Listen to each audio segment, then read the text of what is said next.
but there are no roaming agreements with any other operator, so they just don't answer his requests. So, but as you might remember from the beginning, SS7 doesn't have any authentication built in. And what you also might remember is the actual sending of the short message is just like sending a single UDP packet in the IP network. So you don't care for an answer, you just send the message there, and you don't care where the answer goes because the message will be delivered then.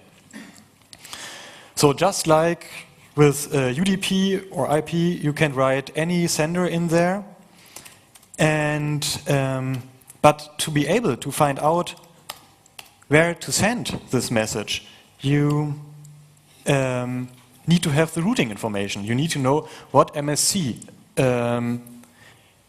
the target is currently using. So, and this is for that you normally would need roaming agreements with those operators. Because you need an answer back, and of course they don't answer if you don't have a roaming agreement. So he just uses one of those services, asks them for routing information for phone numbers he wants to send spam to, and then uses this routing information to send the short message via his SS7 link. And as a sender address, he just puts in there some SMSC, short message service center, of some other network that has a roaming agreement. And they will be billed for this short message. So, meaning some other network pays the bill, and evil spammer can send free spam SMS. Okay, so disclaimer, there might be a completely valid business case for this service that I just didn't spot. So I don't want to accuse anybody of advancing fraud or something like that, but I know this is the scenario that's really happening. And that's also the reason why the network operators are doing something against it. And that's also the answer to, I don't want to be located, what can I do? So the network operators are currently thinking about implementing a technique called SMS home routing. So as you might remember, voice calls always go over your home network. So, but short messages go directly to the network you're currently using. So they want to make short messages more like voice calls, in that they are always routed over your home network. So instead of directly returning the phone number of the switch that you are currently using, the send routing information for short message request returns the phone number of an SMS router in your home network. And also, instead of your IMSI, a random correlation ID will be returned. And that will help operators to find out which map send routing information request belongs to which actual sending of a short message. So they can just look up the correlation ID, and the SMS router will then replace that with the real IMSI and forward the short message. So operators are not doing that to enhance your privacy. I mean, that's also mentioned in that 3GPP document, but of course their first concern is to prevent fraud, to enable value-added services, whatever that means, and to enable lawful interception of SMS when you are that you receive when you are in another country. So, because currently, if you are, let's say you have a Swiss subscription and currently you are in Italy, and somebody from Germany sends you a short message, the message travels directly from Germany to Italy and never touches Switzerland, so police in Switzerland cannot read that message. Of course, every police in the world want to read those messages, and so they're implementing this also to enable lawful interception. So this is again how home routing will work. the sending network will send a request for routing information like always, but the SMS router will then answer with fake routing information that just contains data for the SMS router itself. Then the sending network sends the short message to the SMS router. The SMS router will replace that fake information with the real information that's normally contained in the routing information request, and actually will then forward the short message to the MSC you are currently using, and that will forward it to the phone. So yeah, until home routing is in use. So yeah, as I said earlier, for example, if you're using O2 in Germany, what you can do is you can call them and say you want to use multicard, and for a one-time fee of 25 euro, they will send you another SIM card, and then you will use that one MSC that's used for all multicard customers, so you won't be it won't be possible to locate you anymore with this method. Yeah, the other possibility is you could let your operator block incoming SMS for your phone number. Not a very good possibility. Also, you could, of course, always switch your phone off. So, yeah, but home routing, I don't know when they will implement it, but it's currently being standardized, and I don't know, I think maybe 1 or 2 years or something like that. So, on the other hand, as you remember, your voice calls always go over the home network. And yeah, the operators are noticing people are traveling around a lot. And that's a lot of traffic. For example, if I'm in Los Angeles currently and you are in Tokyo and I want to call you, but you have a German phone number, then the call goes once around the world currently because it has to go over the German network. It would be much better if it would go directly from Los Angeles to Tokyo. It would be much shorter. So that is what optimal routing will be. It's already standardized, and it makes it possible to route calls directly to the network that you are currently logged into. But that, of course, can only work if the entity that sets up the call has a way of finding out which MSC you are currently using. So there is, again, that possibility to find out the MSC you are using and to locate you. Okay, so far optimal routing is not widely used, or I don't even know of a single network that's using it. At least in Germany, no networks are using it.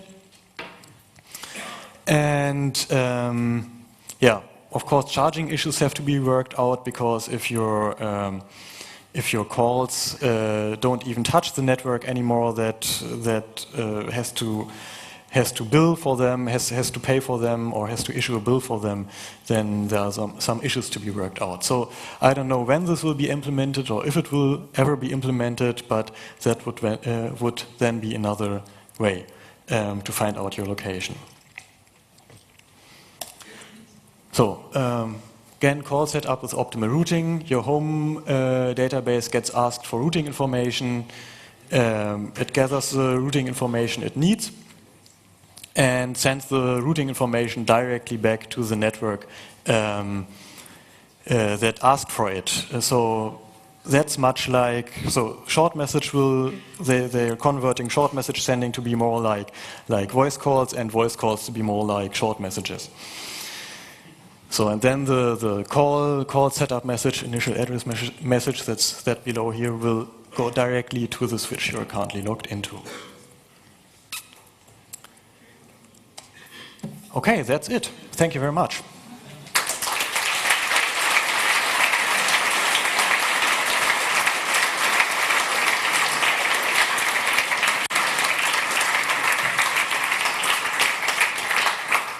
Okay, first of all, before you start asking questions, I won't tell you which those companies on the web are that sell those services, but you can Google them yourself, and with the terminology from this talk, that's no problem. I was wondering, is this technique exclusive to GSM, or can you use... Hello? I was wondering, is this technique exclusive to GSM networks, or does it work on CDMA networks in the United States as well? I have to say I don't know. If you have a CDMA phone, we could try, but or know somebody with a CDMA phone. I'll give you a CDMA phone number if you want. Yeah, okay. We could try that. Yeah. Okay. So because I don't know if those so the MAP protocol is not exclusive to GSM. As far as I know, it's just an extension to SS7. So it could also be that it's used by other network operators. Hmm? Do you want to see the phone number? Yeah. Okay. You type Some in the more phone number. questions. I have a question. Yeah. This roaming number, Yeah. the MSISDN for the network Yeah. you're in currently, is there also a service where you could find out that number? I for didn't yourself? find one so far. You have to Because that would be nice, because then people could call me on a German number. Yeah, if I'm yeah, in yeah. Germany. I know. It would be really nice, but of course the network operators take good care that you don't get to know that number. Okay. Any more questions?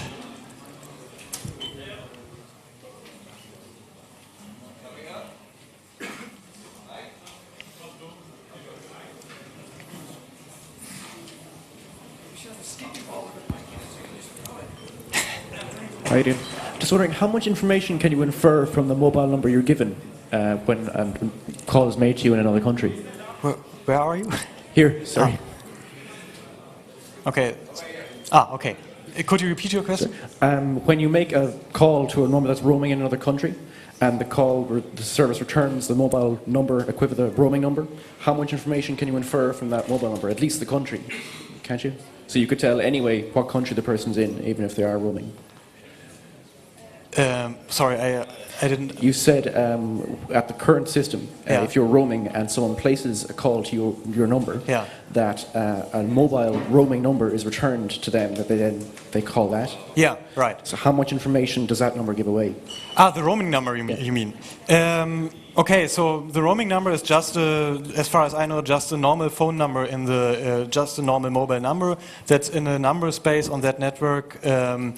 That's not used for normal phone numbers. So yeah, I don't know that you can. I don't know if you can get any further information from that number. But if you knew that number, you could, of course, as Rob just said, you could call directly that number and wouldn't have to pay roaming charges for calling that guy.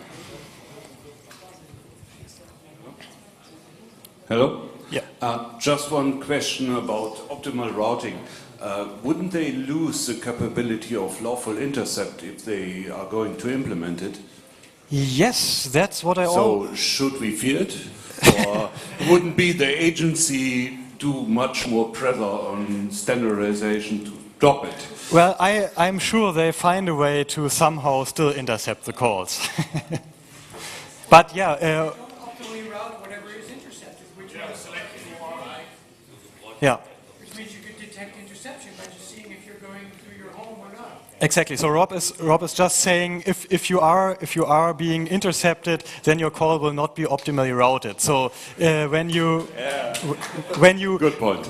when you can find out if a call is optimally routed or not, you could then see from that information if the call Yeah, we is being should do intercepted. some latency detect. Yeah, somehow. definitely. Hi. You said that, well, you've been sending thousands of routing information requests, but Yeah. how do you do that? Can you do that from a phone that you modify, or do you have access to a telco network? No, so SS7 protocols are just used between network operators. So it's somehow their internal network. So SS7 protocols never reach your phone. So you have to have SS7 access or just buy those requests from one of those services I mentioned earlier.